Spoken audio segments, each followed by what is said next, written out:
So let's quickly get into the topic. So initially, to make my project understand clearly, I will start up with some basic stuff, like what is deep learning and what are the different architectures used by deep learning, and what are the main components of the CNN, and many more. We'll be going through all of them in the next slides. So initially, what is a deep learning? Deep learning is basically a part of machine learning. So what is machine learning? Like machine learning is something that we train a machine with the existing historic or the real-time data we have, and we just make some predictions using the data other than that we have trained. Okay, the machine learning has a long history from 1950s, but if you ask me about the deep learning, it got a recent breakthrough in 2016. You know, like yeah, the deep learning mainly concentrates on about the different layers.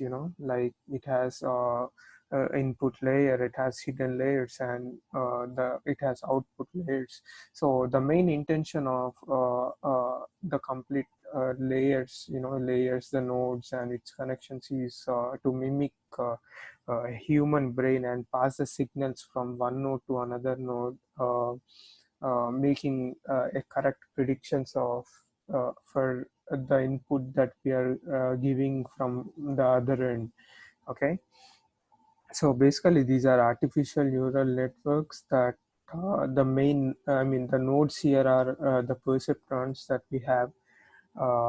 In human brain, we usually call it as a neuron, and in the artificial neural network, we can say that as a perceptron. So this is the basic thing. We feed the algorithm or the network with some input data or the historic data we have, and the sorry. So after that, we'll be feeding the outputs of the input nodes to the hidden layer. So each node of each layer is connected to all the nodes of the next and the prior layers. Okay, so we may have as many hidden layers as we want, depending upon the data set we are working, and we have a one output layer which gives us the prediction values. So let's go on with the next slide. So where do we get the deep learning data sets, or where do we get the historic data from? So basically there are many platforms which actually stores the data, and collects the data and make it available as an open source data set. So we are free to download them and use it for our deep learning to feed our deep learning algorithms. So some of the platforms are like Kaggle, Dataset Search, and the GitHub platforms. Other than this, we have many more platforms available where we can download the data sets. So apart from this, we do also have TensorFlow data sets. For example, like we can download the data set to our notebook, Jupyter notebook, and we can work on the data set. So MNIST data set is a part of TensorFlow library. So yeah, so I have collected one of an interesting data set on the Kaggle platform. It's a COVID-19 image data set where it has X-rays of some COVID patients and X-rays of pneumonia patients and X-rays of some healthy people. So the X-rays was mainly taken on the chest region of a human. So which are also labeled as well. So this is the link for the data set. you can directly download it and feed it to your deep learning model, whatever it might be. So it nearly contains 238 images, JPG format images, and the JPG and JPG are just version differences. These are not that different formats. Like we also have 11 images of PNG. So all these diseases are affects the lungs. So the scanned, I mean the Excel copies are are collected and is provided on the open source platform. So coming on to the next slide, we have the deep learning architectures. So we have different architectures for implementing our deep learning. Some of these are examples of the architectures. So we have multi-layer perceptron, backpropagation, convolutional neural network, recurrent long shot, GAN, RBM, and DBN. Like I'll be working on the convolutional neural network in the upcoming slides. Like I'll be creating a network with two convolutional neural layers, and I'll be trying to improve the accuracies of the model. We'll learn it in the next slides. So what's this image is all about? So for getting the better insights using the historic data, algorithms we have, and the computational resources we have. So we need to have more data and the effective implemented models, and also we need to have more computational power, or the computational uh, I mean the computational resource that can allocate um, the data and the complexity of the model. So by having all these streams on a single phase, like we have better chances of getting a good insights from the data we have. So coming on to the next slide.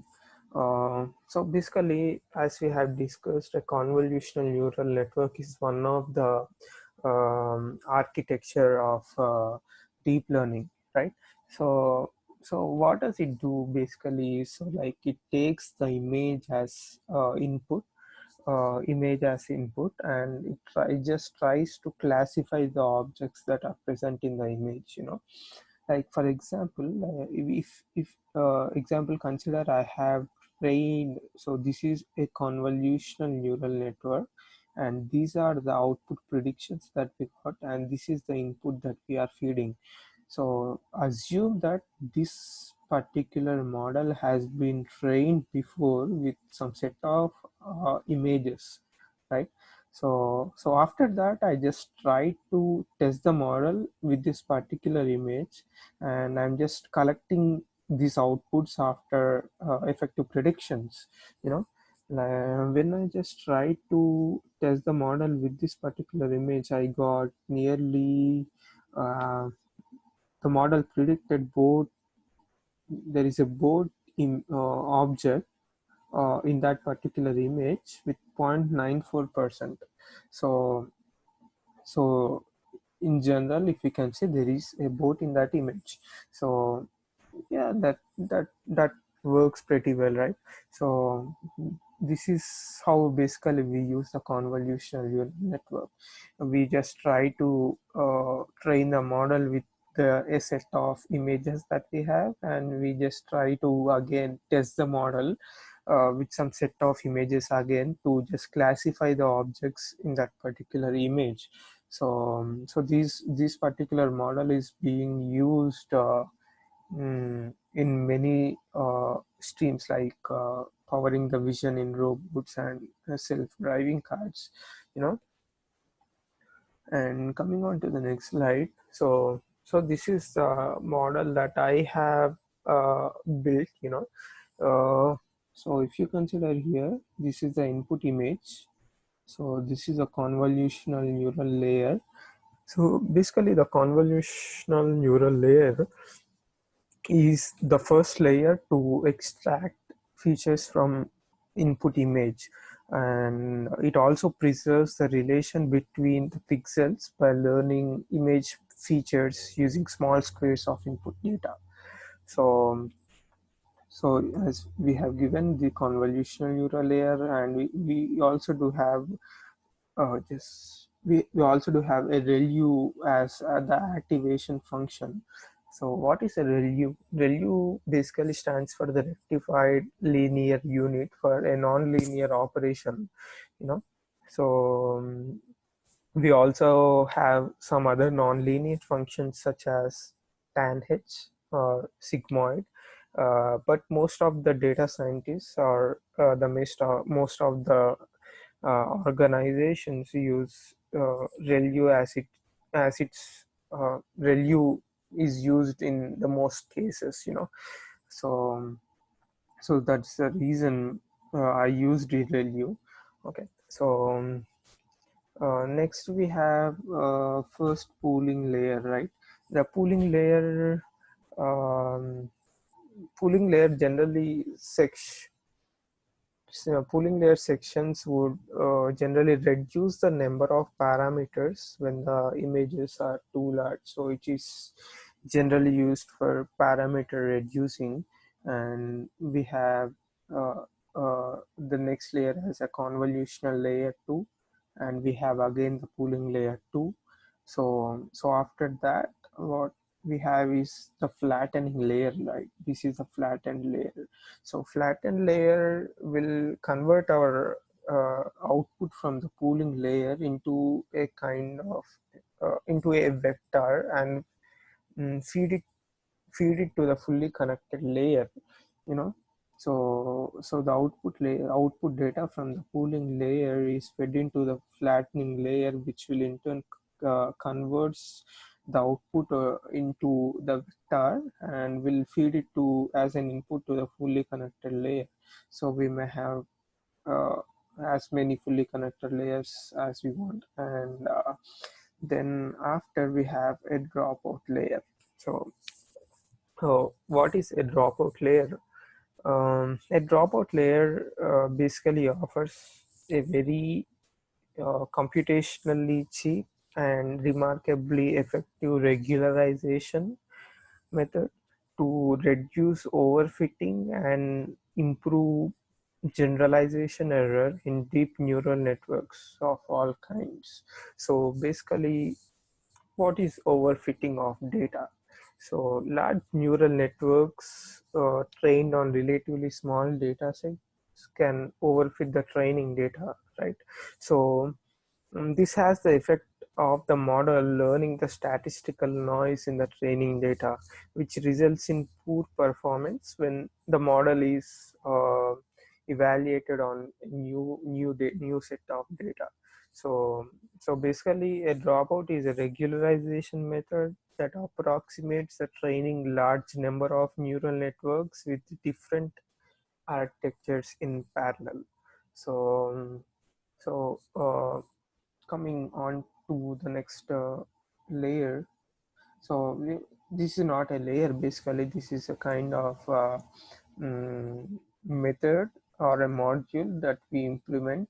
So this is the loss function. So the softmax cross entropy takes in two distributions. One is a true distribution, and the other is the estimated distribution defined. So basically, this loss function is independent of what kind of layer is used in the network and what kind of activation function was used. So we also have used optimizers here. So optimizers are basically algorithms or the modules used to change the attributes of neural network, such as weights or learning rate, in order to reduce the losses. So so we'll be knowing the amount of loss in this particular module, and we'll just try to optimize the loss that we have got in our network. And so these both modules are available as uh, in our TensorFlow library. So I just want to let you know that I have implemented the complete design of this model uh, in Python programming language, and used TensorFlow library in it for just importing some of the functions directly. And I just I just executed my model on the data sets. So coming on to the next slide. So MNIST dataset. So what is this dataset is all about? So if you can see here, we have different set of images. These are handwritten digit dataset, and so if you can see, this is a 5, this is 0, 4, 2, 9, 1, 1, 3, 1, right? So these are basically handwritten images of size 28 cross 28, and in total we have 60,000 images in this data set, including 50,000 training images and 10,000 testing images. So I just tried to execute the model that I have created on MNIST dataset. So what I did is I have fed uh, 60,000 images. I just trained the model. I just trained this model with the 60,000 training images, and I just tried to test the model with the test images. Okay, so what is are the accuracies that I gain after testing? So basically I have used nearly 50,000 steps. So I'll just try to show you. I'll just share you my new browser screen where we have the code of uh, the implementation.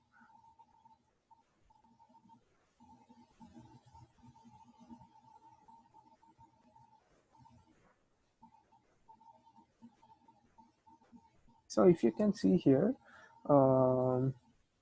yes, give me a second. So if you can see here,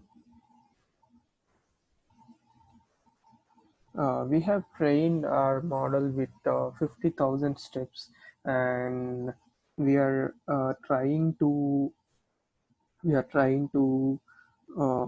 this is basically a CIFAR data set, but I am just trying to explain you like where I have set all my steps and where I have set all my batch sizes to train the model, and so on. So I have chosen nearly 5,000 steps, and for each batch I am training with 100 images in this case, but in MNIST I have just chosen 50 images.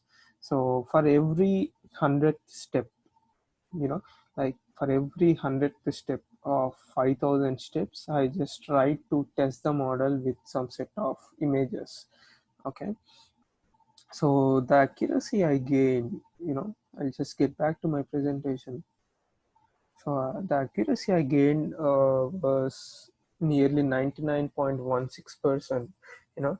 So that's pretty good accuracy indeed.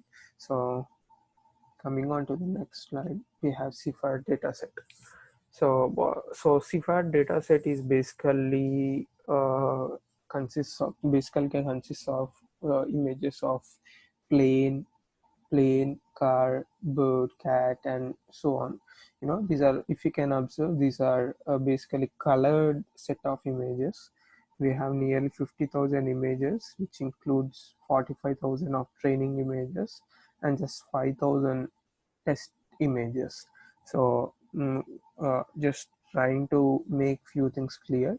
Uh, we'll be using 45,000 training images only to train the model, and we use 5,000 test images to just test the model. Okay, so each image is of size 32 by 32. So coming on to the next slide. So I just trying to run the two-layered CNN on the CIFAR dataset. So the accuracy I gained in this particular case is I got 70.43%. So similarly, in the previous case, like the previous case, I have taken 5,000 steps, right? So even in this case, I have chosen 5,000 steps. So on each step, the model is trained with the 100 images, and the accuracies are calculated on every 100th step. So in total, as we have in total 5,000 steps and accuracies are calculated on every 100th step, we have 50 data points, right? 5,000 divided by 100 gives us 50. So these are the 50 data accuracies on, yeah. So initially, like I got very less accuracy, but on each step training on with more and more images, I just managed to increase my accuracies on the last step, that is on the 50th step, you know. So the more we train the model with the training images, the more the efficiency it gives us while testing it with the test image. Okay, so that is, if you consider the accuracies in MNIST, we got 99.16, and here we got just 70.43. So why is there a difference between the accuracies of the both? Why is there a differences between the accuracies, even though there is similar two-layered CNN model that is working on? So it might be because if you consider CIFAR, we have colored images, and if you consider MNIST, we just have black and white handwritten digit images. So it is very easy for the model to predict an handwritten digit image rather than a colored image. And the second point is that predicting some different, like predicting an many features. We have many features here, like we have a plane, we have a car, we have bird, we have a cat, and many more. But if you consider these are just digits, you know, like I think it's very easy to predict an uh, a coded image, I mean coded digit, rather than an object, right? So so that might be the one of the reason for the difference in accuracies. So yeah. So coming on to the next slide, you know, coming on to the next slide, we have, so I just tried to redesign the two-layered CNN I have created in the previous step. So the only difference is that I have increased the model with one more layer of convolutional neural networks. In total, we have one, two, and three convolutional layers, and fully connected layer, and finally we'll be having an output layer. So similarly, I have fed this model with uh, CIFAR dataset.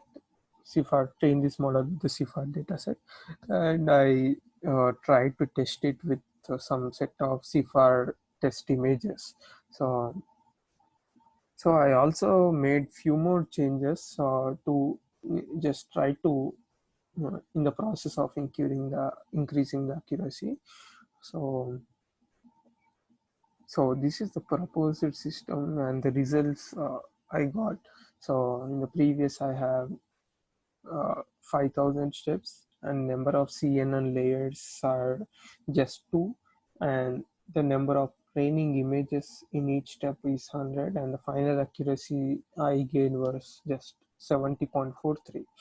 But after increasing the number of steps with 8,000 and increasing a CN and layer.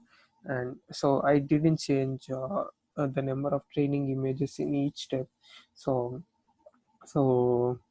and the final accuracy that I gained after the redesign is just 70.93. So there is just small difference, like 3 point something, right? So 4, 5, 6, 7, 8, 9, just nearly 3.5. So that's just a minor difference if you ask me, right? So so so the model, as in the previous case, similarly to the previous case, the model just uh, moved on increasing its accuracies from step by step. For every 100th step, it started to increase its accuracy. And if you consider here, as we have 8,000 steps, and as we are testing the accuracy on every 100th step, we have 8,000 divided by 180 as our total number of accuracies, right? So, so as so the uh, highest, I mean the final accuracy that I gained is 73.9. So coming on to the conclusion, so we can conclude that accuracy of the model increases on increasing the CNN layers.